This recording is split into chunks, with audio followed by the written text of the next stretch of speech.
Number one thing I would tell every single person watching this, pay very close attention to who's giving you the advice.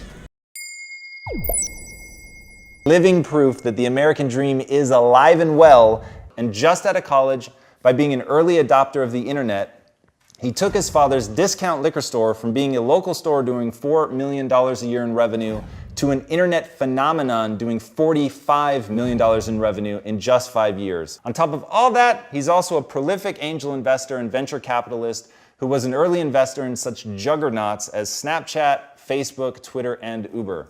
So please, dearest of friends, help me in welcoming the 4-time New York Times best-selling author and future owner of the New York Jets, Gary Vaynerchuk.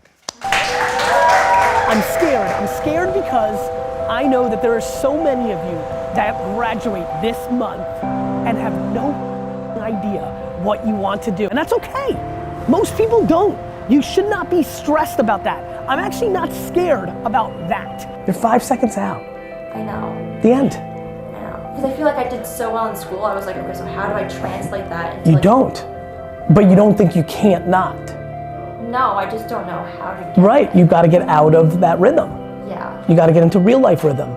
Everybody's judging themselves way too early. What I would do is gather as many experiences as possible. You know?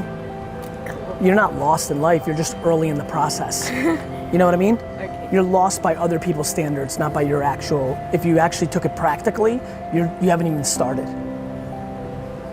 Right. Too many people view post-university as like, oh, this is now real and I'm lost. They don't put it in the context of being alive for 100 years and realizing they're only 20% of the way done. He was born in Belarus in the former Soviet Union, didn't speak a word of English when he arrived. His entire extended family lived together in a tiny-ass apartment in Queens, and as the foreign kid, he was once bullied into drinking urine from a soda can. He was a D and F student, and pretty much everyone thought he would fail in life. So it's funny to me, you know, it's not necessarily like bullshit or not bullshit. I think first of all, the number one thing I would tell every single person watching this, pay very close attention to who's giving you the advice. My guess was the friends that were giving you that advice were the ones that gave up on their ambition and offense at that point of their life, and subconscious bias. It's not like they're bad people. The misery loves company thing is not evil, it's subconscious. I would argue that YouTube and going after a career as an influencer on Instagram, YouTube, or Facebook, or Twitter right now in 2017, 18, 19 is actually way more practical than most people realize. I just don't think your friends are that smart. And when I say that smart, I mean in a very narrow thing. They might be geniuses at baking cookies. They might be incredible mathematicians. But when people speak about opportunity on YouTube when it's still grossly underpriced, or Facebook, or Instagram, or podcast, they're not experts in communication.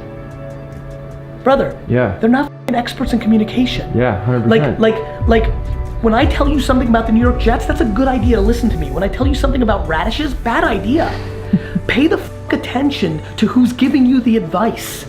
Who's giving the advice? And more importantly, if you live your life where you're comfortable taking somebody else's point of view on how you should live your life, you deserve to lose. So, it's bullshit because your friends aren't experts in comms. Yeah. It's bullshit because when you listen to outside voices, you're always going to regret it. My question is very simple.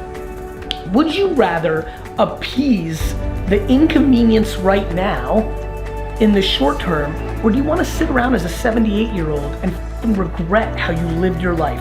That's the basic question. Are you willing to take the short-term lack of pain by conforming to the system? Or do you actually want to do something with your life? Because this internet thing, the fact that there's 3 cameras in this room right now, the fact that 1 million people almost on Instagram follow you, this is available. There is so much abundance in the system. Everybody can get theirs. Some will get billions, some will get millions, some will get hundreds of thousands. But wouldn't you rather make $87,000 a year talking about Star Wars because you love it more than breathing than make 109 being an accountant for that firm?